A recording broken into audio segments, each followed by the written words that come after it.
नमस्कार। समाचार पत्रों की सुर्खियों के साथ मैं रजनी दुबे। उपराज्यपाल मनोज सिन्हा ने कहा कि प्रशासनिक अधिकारों की कुछ सीमाएं हैं। पुलिस को छोड़ बाकी सभी विभाग प्रदेश सरकार के पास हैं। एलजी शनिवार को कुलगांव में फसल बीमा योजना में बागवानी को शामिल किए जाने की किसानों की अपील पर प्रतिक्रिया दे रहे थे। एलजी ने कहा कि वे कृषि मंत्री जी से निवेदन करेंगे कि बागवानी की मदद की जाए। उपराज्यपाल मनोज सिन्हा ने शनिवार को पहलगाम आतंकी हमले में जान गंवाने वाले आदिल शाह की पत्नी गुलनाज अख्तर को सरकारी नौकरी का नियुक्ति पत्र सौंपा। उपराज्यपाल ने खुद अनंतनाग के हाबतनाग गांव पहुंचकर गुलनाज को मत्स्य विभाग में अस्थायी नियुक्ति का पत्र सौंपा। राष्ट्रीय परीक्षण एजेंसी ने स्नातक मेडिकल कार्यक्रमों में दाखिले से जुड़ी नीट यूजी 2025 के नतीजे शनिवार को जारी कर दिए। कुल 12,36,531 अभ्यर्थी सफल रहे, जिनमें 7,22,462 बेटियां हैं। राज्यों में उत्तर प्रदेश के सर्वाधिक अभ्यर्थी सफल रहे हैं। राजस्थान के सीकर के महेश कुमार 720 में से कुल 686 अंक लेकर अखिल भारतीय स्तर पर अव्वल रहे। जम्मू कश्मीर के रामबन के आफताब इकबाल प्रदेश के टॉपर बने हैं। प्रधानमंत्री नरेंद्र मोदी 15 से 19 जून तक विदेश यात्रा पर रहेंगे। इस दौरान वे साइप्रस, कनाडा व क्रोएशिया जाएंगे, जो किसी भी भारतीय प्रधानमंत्री की इस देश की पहली यात्रा होगी। ऑपरेशन सिंदूर के बाद प्राइम मिनिस्टर मोदी की पहली यात्रा है।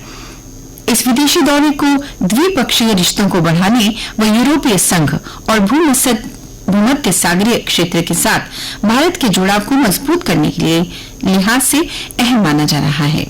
कनाडा में G7 की बैठक में होंगे शामिल। केंद्रीय वित्त मंत्री निर्मला सीतारमण शनिवार को अपने 4 दिवसीय दौरे पर लद्दाख पहुंची।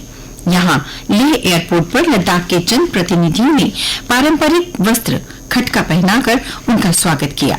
लद्दाख स्वायत्त पर्वतीय विकास परिषद LAHDC ने CEO और DC की वित्तीय शक्ति बढ़ाने की मांग की। वित्त मंत्री आज प्रशासन के साथ आर्थिक विकास पर करेंगे चर्चा। निर्मला सीतारमण ने शनिवार को लेह पहुंचकर शांति स्तूप के दर्शन किए। केंद्रीय राज्य मंत्री डॉक्टर जितेंद्र सिंह ने कहा कि केंद्र सरकार जिले में लंबे समय से लंबित बहुउद्देश्य उच्च परियोजना को पुनर्जीवित कर रही है। केंद्रीय मंत्री बोले, पाकिस्तान को नहीं जाएगा पानी।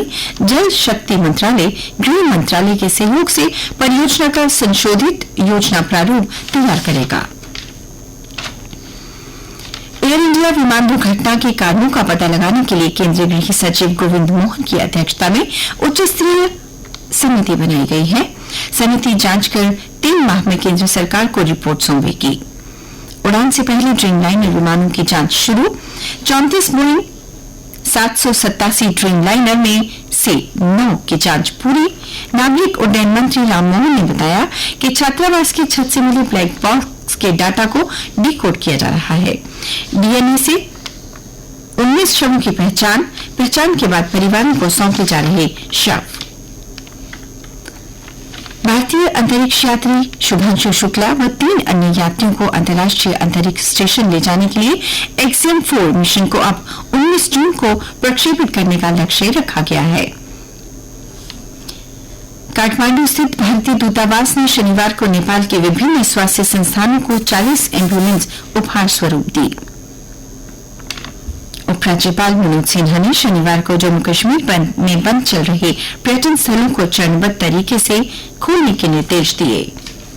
और अब अन्य समाचारों के साथ मेरी सहयोगी रोहिणी। धन्यवाद रजनी। यूपीएससी परीक्षा पास कर जोड़ियों के अभिजीत शर्मा बने सहायक कमांडेंट। वहीं अखनूर के छोटे से गांव घार मजूर के नीरज शर्मा ने कड़ी मेहनत और आत्मविश्वास के बल पर ये परीक्षा पास कर क्षेत्र और जिले का नाम रोशन किया। सीमित संसाधनों और बिना किसी कोचिंग उन्होंने ये सफलता हासिल कर युवाओं के लिए मिसाल कायम की है। हुनर से रोजगार की ओर युवाओं ने उठाया पहला कदम। उद्यमिता मेले में उमड़ी युवाओं की भीड़, मिली स्वरोजगार की राह, सफल उद्यमियों ने भी बढ़ाया हौसला। शहर होगा हरा भरा, जेएमसी लगाएगा लोगों के सहयोग से पौधे। इसमें लोगों का सहयोग मांगा गया है और फॉर्म जारी किया गया है। इसमें लोग पेड़ लगाने के लिए नाम, संपर्क नंबर और वार्ड का नाम भरकर ऑनलाइन जमा करवा सकते हैं।